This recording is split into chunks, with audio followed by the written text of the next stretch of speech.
some group of Boko Haram sects came to our house. They forced the door and opened it, and then they gathered all of us in the small parlor, and they tied my husband and 3 of my children. So they started asking him for money. He told them where the money is in the bedroom. They went there and they took it. They started asking my children and my husband to denounce Christ, in which they refused. They forced them to lie down on the ground flat.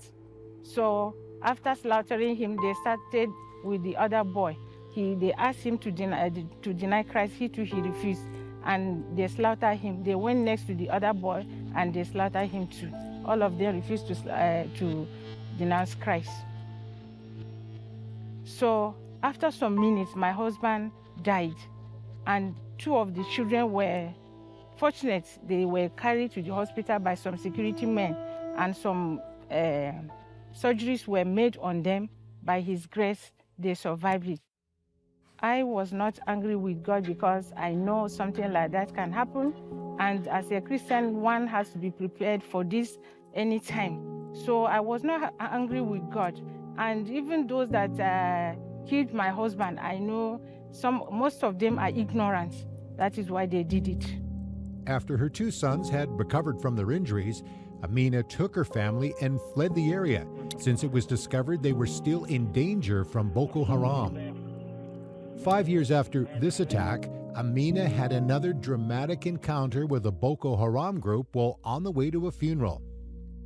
So we were attacked by the same Boko Haram sect. They opened a fire sporadically on our van. We were 16 in the bus, and then 5 were men and 11 of us were female. So they killed them directly in the bus, and they went away with all of us together with them, with the men. 5 of us were injured. That's the bullet injury with us. I was one of them. Even now I have the scars with me on my body. And after 5 weeks there, we were interviewed by their second in command, that's their vice president there in Sambisa. After that, we stayed there for 8 months in hardship, trauma, fear. God gave us the grace to stand by our faith.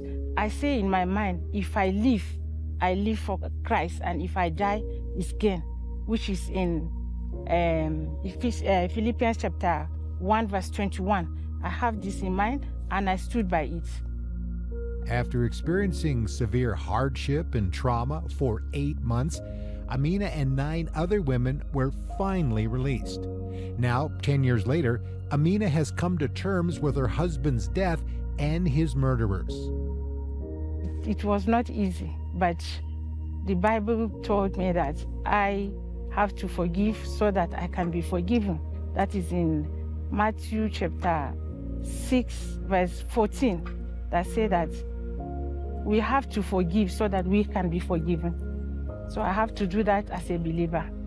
Amina says she's very grateful for the help that she has received from the Voice of the Martyrs Canada and their partners in Nigeria to build her a house. I really appreciate their efforts, and I pray that God will continue to sustain them with their families, and this humanitarian work that they are doing, it is wonderful.